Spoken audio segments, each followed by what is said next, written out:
भारत गौरव आचार्य श्री पुलक सागर जी गुरुदेव के प्रवचन और लेटेस्ट धार्मिक भजन व कार्यक्रम निशुल्क देखने व सुनने के लिए हमारे YouTube चैनल जीन शरणम मीडिया को आज ही सब्सक्राइब करें और सबसे पहले देखने के लिए बेल आइकन पर क्लिक जरूर करें। हमारे पास 62% युवा है और मैं कहता हूं आज यहाँ बैठकर यदि 62% युवाओं को सही दिशा दे दी गई ना तो भारत को सारी दुनिया का भाग्य विधाता बनने में ज्यादा समय नहीं लगेगा। सारी दुनिया का भाग्य यहां से लिखा जाएगा। सारी दुनिया की तकदीर लिखने वाला कोई देश होगा, हमारा हिंदुस्तान होगा। सारे विश्व की तकदीर लिखने का सारी दुनिया का विश्व गुरु भारत आध्यात्मिक गुरु है पूरी दुनिया का। लोग कहते हैं विश्व गुरु का दर्जा था, अरे मैंने कहा था मत बोला करो, मुझे बहुत बुरा लगता है। भारत आज पहले भी विश्व गुरु था, आज भी है और भविष्य में भी भारत विश्व गुरु रहेगा। ये अध्यात्म, ये विदेशी धर्म, ये हमसे अध्यात्म सीखा करते हैं, ध्यान रखना।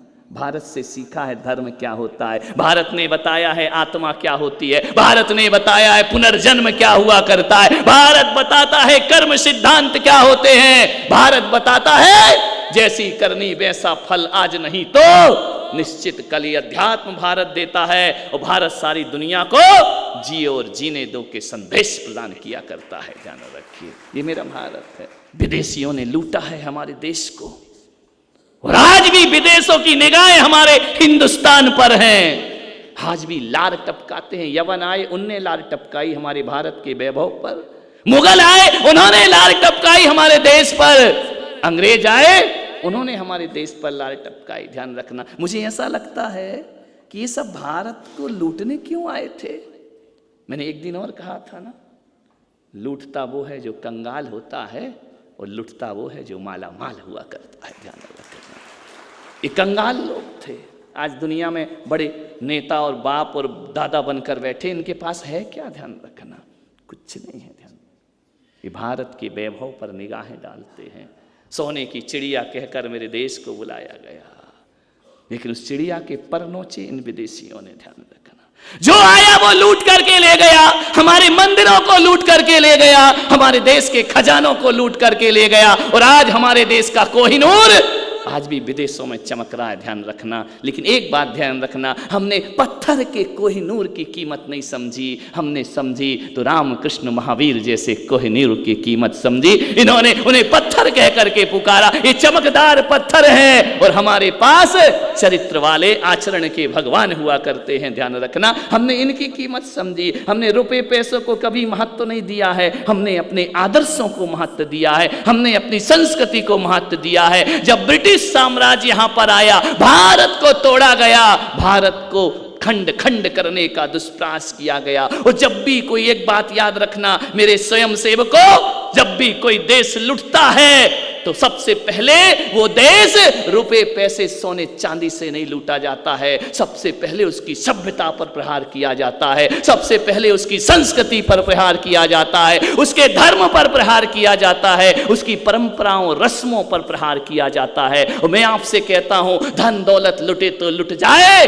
अपनी सनातन परंपरा नहीं लुटना चाहिए। ये देश की सबसे बड़ी ताकत हुआ करती है। ये हमारी संस्कृति पर कुठाराघात होता है। चाइना सुविधाएं दे दे करके हमारे देश को खोखला करने का दुष्प्रयास कर रहा है, ध्यान रखना। मैं एक राष्ट्रभक्तों से कहता हूं कि चाइना से यदि लड़ना है, चाइना में कोई ताकत नहीं है, उसे तो खाने को रोटियां भी हिंदुस्तान से मिला करती हैं। यदि भारत का आदमी चाइना के बने हुए सामान लेना बंद कर दे, चाइना को कंगाल होने में रातों रात कंगाल हो जाएगा, ध्यान रखना। कोई शक्ति नहीं है, सारा व्यापार मेरे हिंदुस्तान से होता है। ये विदेशों में जो पैसा जाता है मेरे भारत का जाता है, ये मेरी सबसे बड़ी पीड़ा है, ध्यान रखिए। हम स्वदेशी वस्तु का उपयोग करें, स्वदेशी का प्रयोग करें, स्वदेशी बन करके रहें। मैं तो इतना कहता हूं, हमें दुश्मनी किसी से नहीं है, हमें किसी मजहब से दुश्मनी नहीं है, हमें किसी धर्म से दुश्मनी नहीं है, हमें किसी कौम से दुश्मनी नहीं है, ना मेरा किसी से विरोध है। और राष्ट्रीय स्वयंसेवक संघ जो यहाँ पर है, लोग कहते हैं कि ये सांप्रदायिक संघ है, लोग कहते हैं कट्टरवाद फैलाता है, हम कट्टरवाद नहीं फैलाया करते हैं, ध्यान रखना। अपने वतन की रक्षा करना कट्टरवाद है तो ये कट्टरवाद हम हर जन्म में स्वीकार करेंगे, ध्यान रखिए। अपने देश को मजबूती देना, अपनी सभ्यताओं की रक्षा करना अपराध है तो ये अपराध ये राष्ट्रीय स्वयंसेवक संघ 100 जन्म भी करने को तैयार है, ध्यान रखना। किस बात का? ये कट्टरवाद है इनके अंदर। हम कुछ बोले तो कट्टरवाद। कमाल हो गया, हिंदू अपनी आवाज उठाए, ये कट्टरवाद, ये सांप्रदायिक हैं। और हिंदुओं पर कुठाराघात हो तो हम धर्मनिरपेक्ष हो जाया करते हैं, ध्यान रखिए। अभी गीत गाया ना, हिंदू हिंदू एक हो जाए।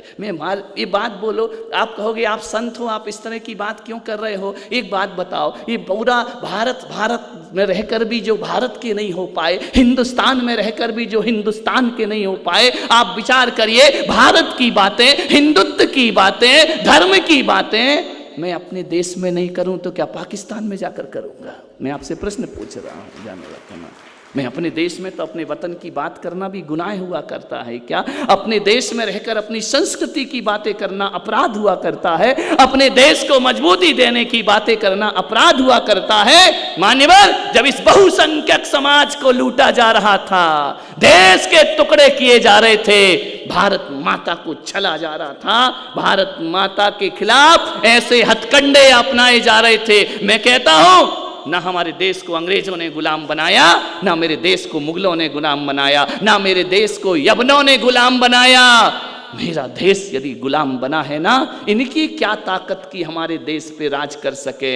हमारे देश जब भी चला गया है, विदेशी और विधर्मियों के द्वारा नहीं चला गया है। कुछ जयचंद जैसे लोग होते हैं, कुछ ऐसे धर्म में हमारे देश में बैठे हुए देश के गद्दार लोग हमारे देश को मजबूर किया करते हैं, ध्यान रखना। देश के गद्दारों ने देश को लूटा है, ध्यान रखना। सावधान रहिए घर में छुपे हुए देशद्रोहियों से, ध्यान रखना। खाते यहां का है, गीत कहीं और के गाते हैं, ध्यान रखना। मान्यवर, हां, जब हमारी भारत माता को लूटा गया, तब 1925 को एक भारत माता का एक सपूत इस धरती पर आया।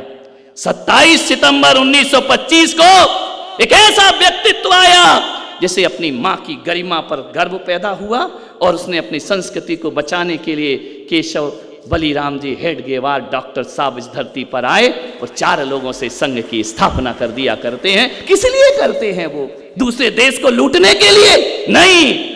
मेरी माता का आंचल यदि कहीं खींचा जाता है, कोई दुर्योधन जैसी दुर्बुद्धि यदि भारत माता को निर्वस्त्र करना चाहता है, तो ध्यान रखना, कोई हेडगेवार जैसा नारायण श्री कृष्ण उसका चीर बढ़ाने इस धरती पर आ जाया करता है, ध्यान रखिए। उन्होंने संस्कृति की रक्षा की है। एक व्यक्ति के अंदर चिंगारी जली, दीप से दीप जलते गए, जलते गए, जलते गए, और आज देखिए, जहां तक मुझे याद है, अब बढ़ गया हो कम मुझे नहीं मालूम, 57,000 से अधिक शाखाएं इस देश में आरएसएस की चला करती हैं, संघ की चला करती हैं। 80 देशों में हमारी गतिविधियां चला करती हैं। मान्यवर, मैं आपसे निवेदन कर रहा हूं, वो एक छोटा सा दीप जला था, महाराष्ट्र से वो चिंगारी जली थी, वह नागपुर से चिंगारी जली थी, और एक दीप आज दीपावली बनकर पूरे विश्व में दिखा रहा है कि भारत की ताकत क्या है, भारत का वैभव क्या है, भारत की संस्कृति क्या हुआ करती है। मान्यवर, सोचना है आपको।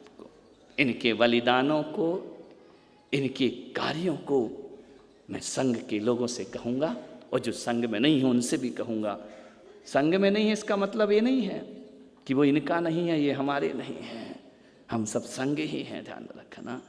मान्यवर, एक व्यवस्था अलग होती है, ये कोई संगठन नहीं है, ये कोई राजनीतिक मंच नहीं है। लेकिन एक बात जरूरी है, जब कोई राजनीति मेरी भारत माता को परेशान करेगी तो संघ छाती खड़ी चौड़ी कर आगे खड़ा रहेगा, ध्यान रखना। ये कोई नेतागिरी वाला काम नहीं है, ध्यान रखना।